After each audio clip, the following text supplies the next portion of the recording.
Hi అండి, welcome to study with tricks. ఈ రోజు మనం 6th and 7th July current affairs ని డిస్కస్ చేయబోతున్నాం. Who has been appointed as the Commonwealth youth peace ambassador for the 2025-2027 term, serving as the lead for communications and public relations in Commonwealth Youth Peace Ambassadors Network సిపాన్ 2025-2027 కాలానికి Commonwealth youth peace ambassador గా Commonwealth youth peace ambassadors network communications మరియు public relations lead గా ఎవరు నియమితులయ్యారు అంటే సుకన్య సోనోవాల్. ఈమె IIT గౌహతిలో చివరి సంవత్సరం చదువుతున్నటువంటి బీటెక్ విద్యార్థిని. Which country has launched a Hindi language learning program in collaboration with India?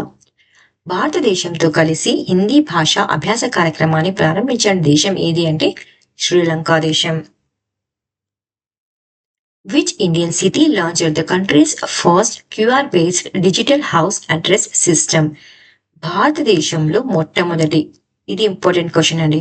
So భారతదేశంలో మొట్టమొదటి క్యూఆర్ ఆధారిత డిజిటల్ హౌస్ అడ్రస్ వ్యవస్థను ప్రారంభించిన భారతీయ నగరం ఏది అంటే ఇండోర్. ఇండోర్ మున్సిపల్ కార్పొరేషన్ ఈ వ్యవస్థను ప్రారంభించింది. ఈ వ్యవస్థ ద్వారా ప్రతి ఇంటికి ప్రత్యేకమైన క్యూఆర్ కోడ్ ఇవ్వబడుతుంది. ఈ క్యూఆర్ కోడ్ ద్వారా చిరునామా గుర్తింపు, డిజిటల్ మున్సిపల్ సేవలు మరియు నగర నిర్వహణను సమర్థవంతంగా నిర్వహించడానికి ఈ క్యూఆర్ బేస్డ్ డిజిటల్ సిస్టమ్ అనేది చాలా హెల్ప్ అవుతుందండి. Which Indian state government launched the Mukhyamantri Pratigna scheme to support youth development and offer paid internship? యువత అభివృద్ధిని ప్రోత్సహించడానికి మరియు పారితోషిక ఇంటర్న్షిప్ అందించేందుకు ముఖ్యమంత్రి ప్రతిజ్ఞ పథకాన్ని ప్రారంభించిన భారత రాష్ట్ర ప్రభుత్వం ఏది అంటే బీహార్. కాంపిటేటివ్ ఎగ్జామ్స్ లో మన రాష్ట్రానికి చెందినటువంటి స్కీమ్సే కాకుండా మన పక్కనున్న రాష్ట్రాల స్కీమ్స్ కూడా అడగడానికి అవకాశం ఉందండి. సో అందుకే నేను ఈ క్వశ్చన్ ఇక్కడ యాడ్ చేయడం జరిగింది. Who has been appointed as the chief mentor for the Indian Energy Stack Initiative? భారత ఎనర్జీ స్టాక్ ఇనిషియేటివ్ కు చీఫ్ మెంటర్ గా ఎవరు నియమించబడ్డారు అంటే నందన్ నిలేకని గారు. ద రీక్లైమ్ అంటే rehabilitation and compensation for local communities affected by mining. The Reclaim Framework is a part of which major initiative? Reclaim Framework ఈ ప్రధాన కార్యక్రమంలో భాగంగా ఉంది అంటే ఇండియా ఎనర్జీ స్టాక్ ఇనిషియేటివ్. ఇంతకు ముందు క్వశ్చన్ చూసాం కదా, India energy stock initiative mentor ఎవరు అండి? నందన్ నిలేకని గారు. సో ఈ రీక్లైమ్ ఫ్రేమ్వర్క్ అనేది ఏ మంత్రిత్వ శాఖ ప్రారంభించింది అంటే బొగ్గు మంత్రిత్వ శాఖ ప్రారంభించింది. ఈ బొగ్గు గనుల ద్వారా ఎఫెక్ట్ అయినటువంటి ప్రభావితమైనటువంటి ప్రజల సముదాయాల సంక్షేమాన్ని పర్యవేక్షించడమే దీని యొక్క ముఖ్య ఉద్దేశం. ఏది ద రీక్లైమ్ అనేటువంటిది ఏ మంత్రిత్వ శాఖ ప్రారంభించిందండి? బొగ్గు మంత్రిత్వ శాఖ ప్రారంభించింది. ఇది ఎందులో భాగంగా ఉంది, ఈ కార్యక్రమంలో భాగంగా ఉంది అంటే India energy stock initiative. Which country recently confirmed its highest civilian award, the Officer of the Order of the Star, on Indian Prime Minister Narendra Modi in recognition of his global leadership? భారత ప్రధాని నరేంద్ర మోదీ గారికి ప్రపంచ నాయకత్వాన్ని గుర్తించి ఇటీవల the officer of the order of the star అనే అత్యున్నత పురస్కారాన్ని ప్రదానం చేసినటువంటి దేశం ఏది అంటే ఘనా దేశం. ఘనా అధ్యక్షుడు ఎవరు? జాన్ రమానీ మహామా. ఆర్డర్ పేరు ఏం పేరు? The order of the star of the Ghana. Which institution released the recent report titled Chemical Industry Powering India's Participation in Global Value Chains, outlining a roadmap to enhance India's global competitiveness in the chemical sector? భారతదేశం యొక్క రసాయన పరిశ్రమను ప్రపంచ స్థాయిలో పోటీలో చేయడానికి road map ను రూపొందిస్తూ chemical industry powering India's participation in global value chains అనే తాజా నివేదికను విడుదల చేసిన సంస్థ ఏది అంటే నీతి ఆయోగ్ అండి. దీని లక్ష్యం ఏమిటంటే 2030 40 నాటికి భారతదేశాన్ని గ్లోబల్ కెమికల్ తయారీ శక్తిగా నిలబెట్టడం, అంతేకాకుండా గ్లోబల్ వాల్యూ చైన్ లో 12% వాటాతో పాటు $1 ట్రిలియన్ ఉత్పత్తిని సాధించడం. ఎవరండి ఈ నివేదికను రిలీజ్ చేశారు అంటే నీతి ఆయోగ్. నీతి ఆయోగ్ CEO ఎవరు? BVR సుబ్రహ్మణ్యం. నీతి ఆయోగ్ వైస్ చైర్మన్ ఎవరు? Suman berry. India and Australia recently signed a pact for joint research in which field? భారతదేశం మరియు ఆస్ట్రేలియా ఇటీవల ఏ రంగంలో సంయుక్త పరిశోధన కోసం ఒప్పందాన్ని కుదుర్చుకున్నాయి అంటే అండర్సీ సర్వేలియన్స్. What has the United Nations declared the year 2025 as? చాలా ఇంపార్టెంట్ క్వశ్చన్ అండి ఇది. ఐక్యరాజ్య సమితి 2025 సంవత్సరాన్ని ఏ విధంగా ప్రకటించింది అంటే క్రింది 4 విజయాలుగా కూడా ప్రకటించిందండి. ఏవేవి? International year of cooperatives. Theme cooperatives build a better world. International year of quantum science and technology. ఇది సైన్స్ అండ్ టెక్నాలజీలో ఇంపార్టెంట్ ఇది. International year of piece and trust. International year of glaciers preservations and proclaimed. ఈ 4 ఇస్తే all of the above అని రాయండి, లేదా ఏ and బిని ఇస్తే 2 అని రాయండి. దీంట్లో ఏదైనా ఒకటి ఇస్తే చూడండి అక్కడ ఏమి ఇస్తున్నారు అని, ఎందుకంటే ఈ 4 అనేటువంటివి చాలా చాలా ఇంపార్టెంట్ అండి.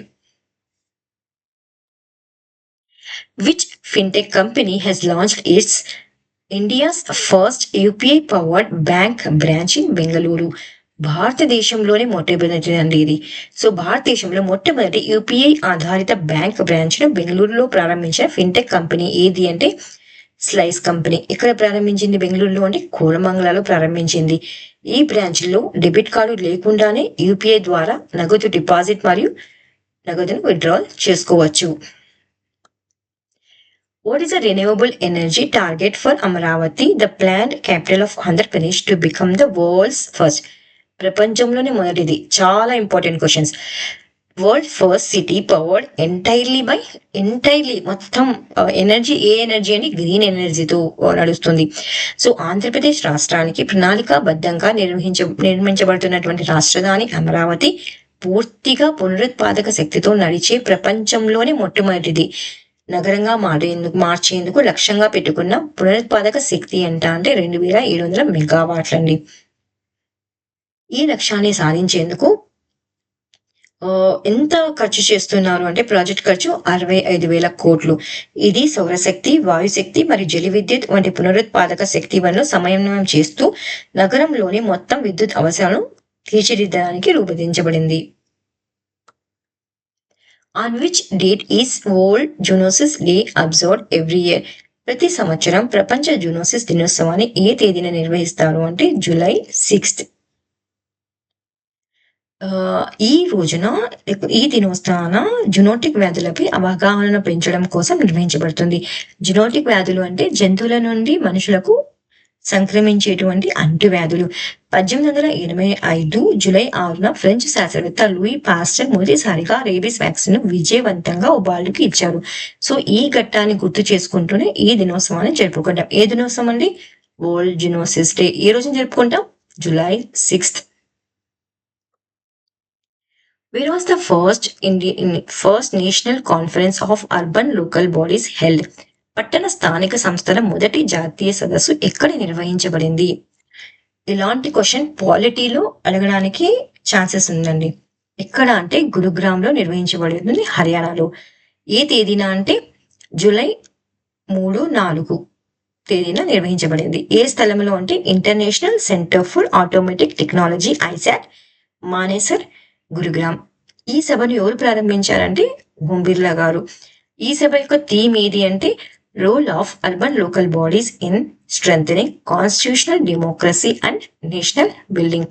ఈ సదస్సు ద్వారా దేశవ్యాప్తంగా ఉన్న పట్టణ స్థానిక సంస్థల చైర్మన్లను ఒకే వేదికపై తీసుకువచ్చి పట్టణ పరిపాలనలో వారి పాత్రను బలోపేతం చేయడమే కాకుండా ఉత్తమ విధానాలను పంచుకోవడం మరియు వికసిత్ భారత్ 2047 లక్ష్యాన్ని చేరుకోవడంలో వారి పాత్రను చర్చడం లక్ష్యంగా పెట్టుకున్నారు.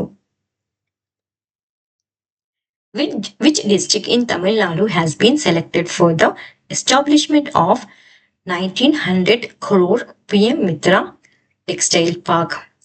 1900 కోట్ల రూపాయల విలువైనటువంటి ప్రధానమంత్రి మిత్రా టెక్స్టైల్ పార్క్ ను స్థాపించేందుకు తమిళనాడు రాష్ట్రంలోని ఏ జిల్లా ఎంపిక చేయబడింది అంటే విరుధనగర్ అండి. ఇందులో ఎంత కోట్లతో మంజూరైంది అంటే 1900 కోట్లతో టెక్స్టైల్ పార్క్ అనేది మంజూరైంది.